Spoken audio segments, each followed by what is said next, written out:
Alhamdulillah gitu loh ya, 15 sampai 20 pinjol ini tidak perlu dibayar lagi, sudah dilunasi, sudah di-cover asuransi, sudah diauto-lunaskan, sudah dianggap semuanya bersih dan aman. Pokoknya kedepannya Anda tidak akan ditagih lagi, Anda tidak akan dipermasalahkan lagi dan segala macam. Setuju teman-teman semuanya? Kalau setuju, jangan lupa juga untuk disupport dulu channel ini, didukung dulu channel ini supaya channel ini makin berkembang lagi dan saya makin semangat lagi. Oke teman-teman, silahkan. Jadi banyak pernyataan yang muncul bahwasannya pinjol-pinjol ini telah mengautolunaskan hutang-hutangnya.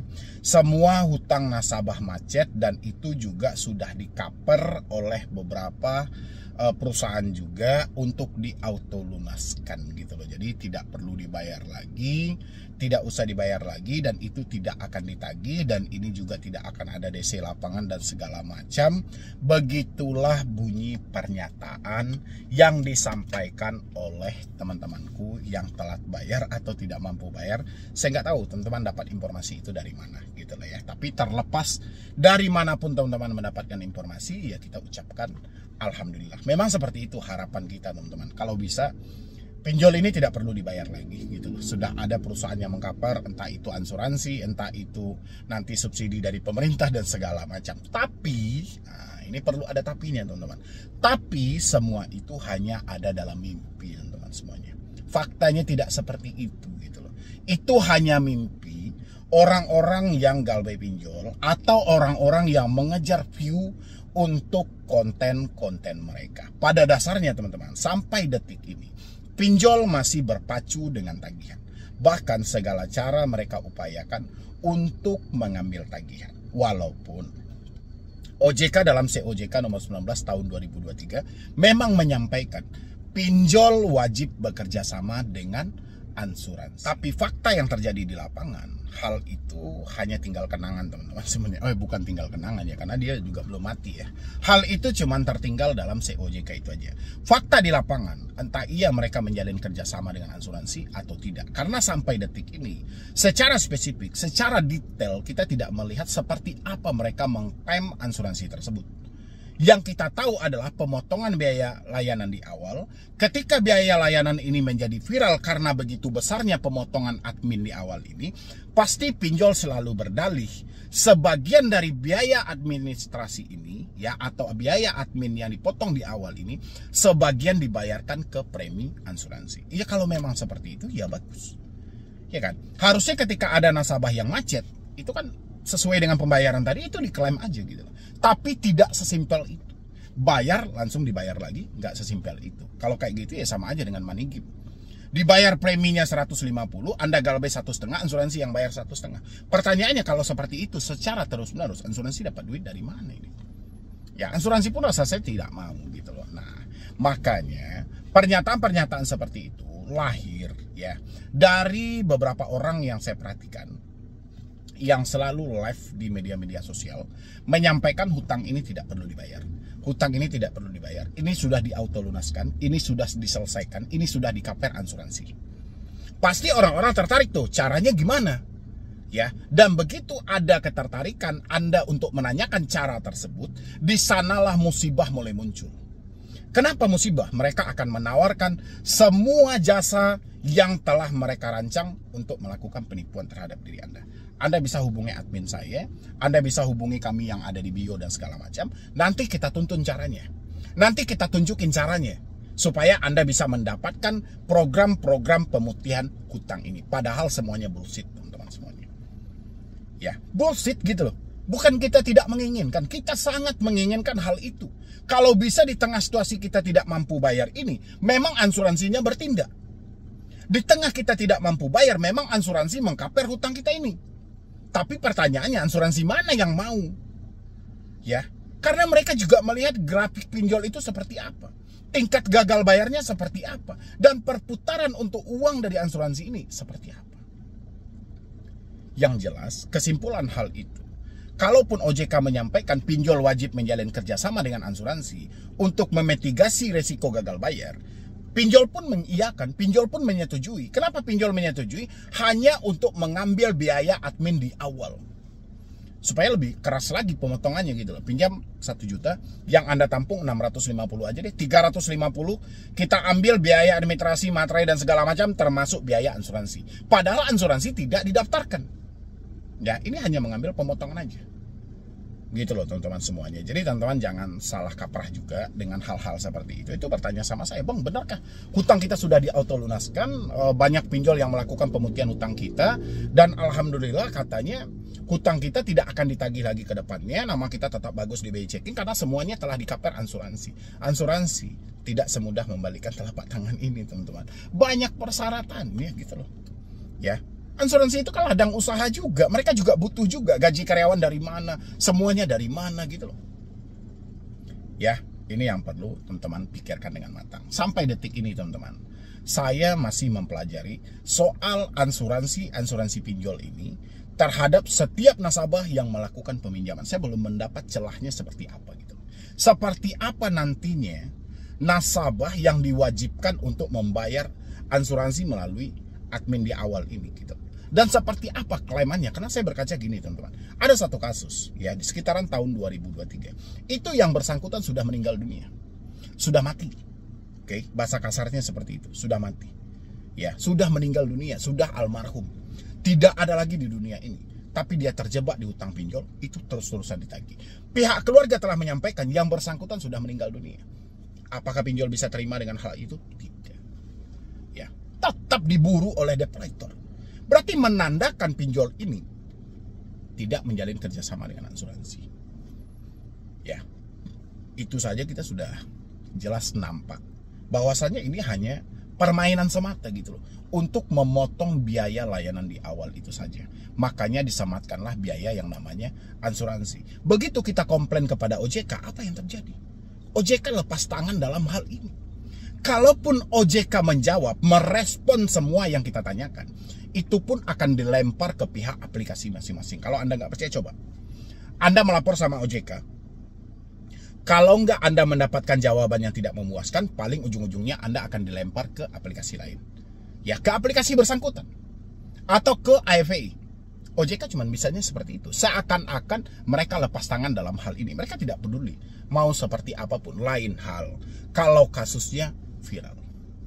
Ya, kasusnya bisa booming. Anda lihat beberapa tahun yang lalu, berapa banyak kasus yang viral. Ada OJK-nya. Setiap saat OJK melakukan konferensi pers. Setiap saat OJK mengeluarkan semua aturan ini. Jadi aturan ini dibentuk OJK hanya menepis ketika ada momen satu kasus yang viral. OJK akan menepis dengan segala aturan yang ada. Bahwasanya kita telah mengatur loh. Nggak akan mungkin pinjol legal kami bla bla segala macam. Intinya OJK akan terus membela pinjol legal ini. Maka dari itu buat teman-teman semuanya, tidak perlu asuransi. Nggak penting. Mau ada asuransi, mau tidak ada asuransi. Anda tidak mampu, Anda tidak sanggup, Anda mau paksain kayak apa? Tetap jalan satu-satunya berhenti bayar. Ya, atas dasar tidak mampu. Mau paksain kayak apa? Duit Anda nggak ada. Niat Anda bagus, inisiatif Anda bagus, duitnya nggak ada. Mau tidak mau, Anda pasti berhenti. Ngapain kita pikir-pikir lagi? Ngapain kita bilangin, Bang, utang sudah di cover asuransi? Mau di cover asuransi, mau tidak? Ya, mau mereka klaim atau tidak? Atas dasar kita tidak mampu, mau bayar pakai apa? Pakai daun? Nggak mungkin. Jadi rasa saya daripada capek-capek teman-teman semuanya memikirkan hal-hal yang begini, hal-hal yang begitu, sudahilah gitu. Kalau mampu bayar, kalau tidak persetan. Oh, nama kita masuk BI Checking, Bang, nggak apa-apa. Kedepannya kamu nggak usah berhutang lagi.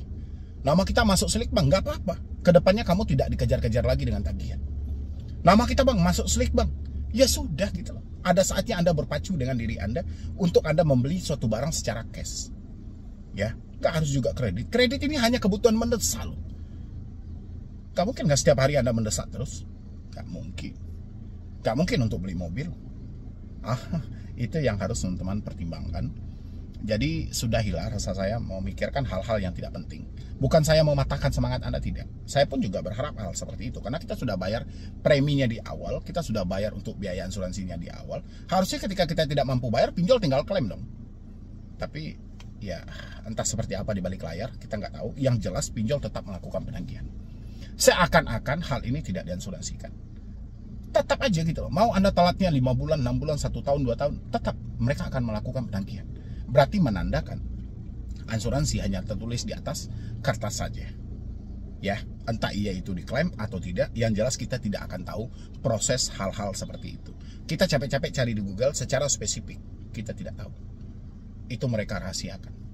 Ya, kalau mereka buka ke publik, orang-orang pasti akan memanfaatkan hal itu. Sekarang daripada kita berpikir panjang lebar dan segala macam, mendingan pikirkan aja bagaimana hidup ini yang sudah hancur ini menjadi baik lagi, menjadi sehat lagi buat ke depannya.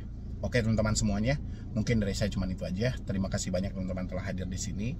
Jangan lupa juga untuk disupport channel ini. Dan satu hal lagi teman-teman sebelum beranjak juga, ini ada yang selalu keliru, bahwasannya perdata menjadi pidana yang selalu diancam oleh pihak ketiga. Anda boleh tonton video ini. Ya, assalamualaikum warahmatullahi wabarakatuh teman-teman semuanya gitu loh. Kali ini yang mau kita bahas katanya ya, ini katanya ya teman-temanku, bahwasannya hari ini Aku Laku, Kredivo, Shopee, terutama Shopee ya, sepakat untuk memproses sedebeturnya ke One Prestasi atau ke jalur perdata. Tapi sedebeturnya mulai ketakutan dan kecemasan karena One Prestasi ini apakah akan berdampak pada unsur pidana gitu loh, atau kita akan dipenjara dan kita pokoknya dikurung lah gitu loh ya, karena ketidakmampuan kita tadi. Hari ini saya mau bahas tentang hal itu. Teman-teman semuanya yang mengalami telat bayar seperti di Kredivo, di Aku Laku, dan di Shopee, boleh disimain video ini sampai habis.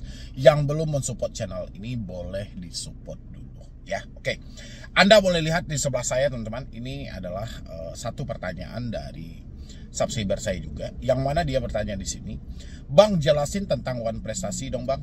Saya habis dengar dari channel sebelah ada diancam pihak ketiga dari aplikasi Oren. Kalau dia akan digugat ke pidana karena dinyatakan One Prestasi." Tunggu dulu teman-teman, ini dua hal yang berbeda ya. Antara One Prestasi itu arahnya ke perdata karena kita ingkar janji, pidana ini karena kita melakukan tindakan yang merugikan orang lain. Ya, contoh tindakan yang merugikan orang lain itu salah satunya tindakan kejahatan. Ya, contoh kita membegal atau kita sengaja nih melakukan penipuan terhadap orang lain. Tapi kalau One Prestasi harus digandingkan dengan pidana, ini sulit juga kajiannya gitu loh ya. Jadi biar saya terangkan nanti, saya baca dulu. Dari aplikasi Oren, kalau dia akan digugat ke pidana karena dinyatakan One Prestasi. Apa saja contoh yang dinyatakan bahwa kita One Prestasi Bang? Terima kasih Bang atas supportannya. Kalau contoh kita One Prestasi itu kita tidak tepat waktu dalam pembayaran, telat dalam pembayaran, ingkar janji misalnya gitu, tidak sesuai dengan kesepakatan awal, itu One Prestasi. Disebut dengan One Prestasi karena kita kan sudah menyetujui sejak awal gitu loh. Tapi semua itu tidak terlepas dari kajian peristiwanya juga. Peristiwanya karena apa gitu loh? Apakah ada penyebab yang mendukung hal ini? Kenapa dia bisa ingkar janji? Kenapa dia tidak menepati pembayarannya? Kenapa dia tidak melanjutkan pembayarannya? Itu memang diatur dalam One Prestasi teman-teman. Sementara urusan pidana itu urusan KUHP ya, karena itu kan menyangkut kita membahayakan keselamatan orang lain atau merugikan orang lain dengan tipu muslihat dan segala macam. Apakah One Prestasi atau perdata ini bisa mengarah ke pidana? Bisa-bisa aja. Bisa memang. Ya, misalnya Anda hari ini ya tidak membayar di bank gitu loh. Habis itu mereka akan melakukan investigasi atau validasi dan ditemukan adanya pemalsuan data. Ya, Anda bisa dituntut dengan hukum pidana gitu loh tentang pemalsuan dokumen, tipu muslihat. Berarti cocoknya arahnya ke 372 dan 378. Tapi sejauh hal itu tidak teman-teman lakukan, hal itu tidak ada. Itu kan sudah dijelaskan juga oleh Undang-Undang HAM pasal 19 ayat 2 juga, tidak ada seseorang pun yang bisa dikurung atau dihukum penjara karena ketidakmampuan dia dalam membayar hutang. Jadi rasa saya kalau hari ini teman-teman mengalami telat bayar seperti di Aku Laku, seperti di Kredivo, seperti di Home Credit, seperti di Oren atau Shopee gitu loh ya, atas dasar ketidakmampuan, pidananya nggak ada di dalam hal ini. Ya, ini atas dasar ketidakmampuan. Tapi kalau teman-teman misalnya mau malsukan dokumen seperti KTP tidak sesuai lagi, atau misalnya teman-teman masuk classing misalnya gitu, BPKB-nya dipalsukan, diedit-edit atau dibeli dan segala macam lah gitu loh ya. Atau sertifikat rumah yang tidak jelas, itu mengarahnya ke 372, 378 gitu loh. Yang jelas Perdata ini ya, urusan Wan Prestasi ini hanya menentukan hak dan kewajiban per individunya. Oke, siapa yang melakukan penggugatan dan siapa yang tergugat? Ya, yang menggugat adalah misalnya pihak pinjol. Yang digugat siapa? Diri Anda gitu. Ini hanya menentukan. Pihak pinjolnya ada hak, Andanya ada kewajiban. Ya, tapi terlepas dari itu, hakim pun akan menilai keseimbangannya seperti apa, keadilannya seperti apa gitu. Jadi jangan kita kait-kaitkan.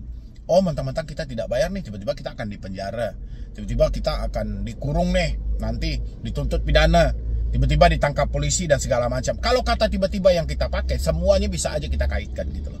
Ya, kenapa nggak dibikin aja sesekali mengaitkan sesuatu dengan sesuatu hal yang memacu semangat kita gitu loh. Kenapa kita harus selalu memikirkan hal-hal yang buruk? Ada apa sebenarnya? Coba saya pajang di depan teman-teman semuanya. Perdata adalah bidang hukum yang mengatur hubungan antara individu dan badan hukum terkait kepentingan pribadi.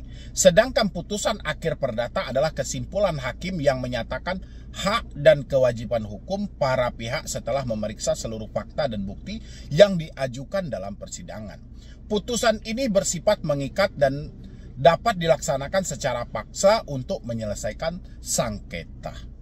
Ya, itu mengikat gitu loh pertanyaannya. Oke, pertanyaannya teman-teman, pinjol mana yang mau melakukan hal itu? Untuk melakukan gugatan sederhana aja mereka berpikir berulang kali. Karena ini begitu banyak fakta yang harus dibuktikan. Seperti apa mekanisme mereka, seperti apa penyaluran dananya, seperti apa penerapan bunganya, seperti apa selama ini penagihannya. Ini akan dikaji semuanya. Sementara pinjol itu masih abu-abu. Ya, masih banyak catatan hitam mereka daripada nilai plus mereka. Ya, masih banyak minusnya daripada plusnya. Itu yang ditakutkan oleh pinjol. Makanya seringkali bahasa-bahasa perdata, bahasa pidana, bahasa penjara, bahasa proses hukum itu hanya dipakai oleh debt collector ketika melakukan penagihan. Ya, itu hanya berlaku untuk via telepon, WhatsApp, dan email. Tidak berlaku untuk di dunia nyata. Anda kira nasabah 3 aplikasi itu sedikit? Enggak, banyak loh. Banyak nasabah dari pinjol ini banyak. Bukan 1 atau 2 orang, tapi nilainya ratusan ribu bahkan sampai jutaan. Ya, nilai dari nasabah itu. Banyaknya jumlah dari nasabah itu. Kalau setengahnya aja ya dinyatakan telat bayar atau tidak mampu bayar, saya nggak kebayang gitu loh betapa ramenya pengadilan hari ini gitu loh. Kalau semua orang yang galbay ini akan diproses ke jalur perdata aja, karena pidananya kita gugurkan ya, karena Anda tidak memenuhi unsur dalam penipuan gitu loh ya, kita gugurkan pidananya, perdata aja gitu loh. Kalau memang pinjol ini sepakat, pinjol jumlahnya 96 pinjol. Jumlah pinjol legal yang resmi di OJK ada 96. Oke. Satu pinjol ada 100.000 nasabah yang mengalami macet atau tidak mampu bayar. 100.000. Oke. Dikali 96 berarti 9,6 juta orang yang mau diproses. Oke. Yang mau diproses 9,6 juta masyarakat yang mau diproses ke jalur perdata. Oke.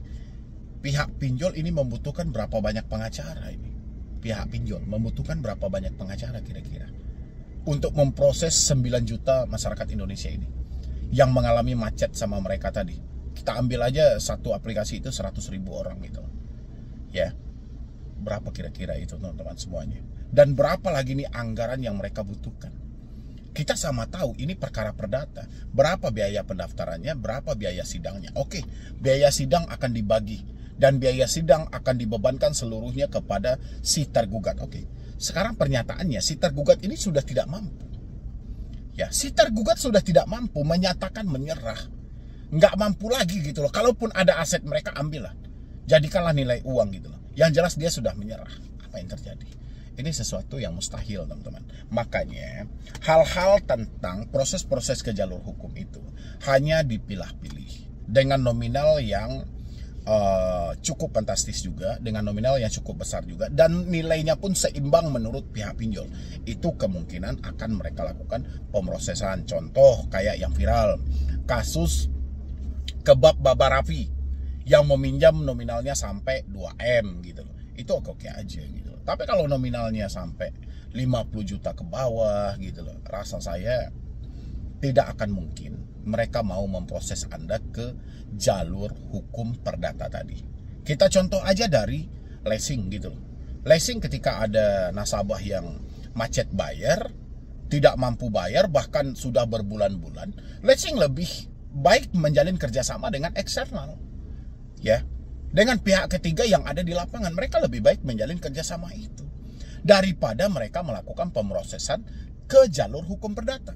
Karena leasing tidak akan puas dengan hasil yang ada. Anda kan lihat tadi arti perdata apa gitu loh. Menentukan hak dan kewajiban. Ya. Haknya si kreditur leasingnya ada, kewajiban si debiturnya juga ada. Tapi tingkat kemampuannya akan dikaji. Ini yang menjadi ketidakpuasan.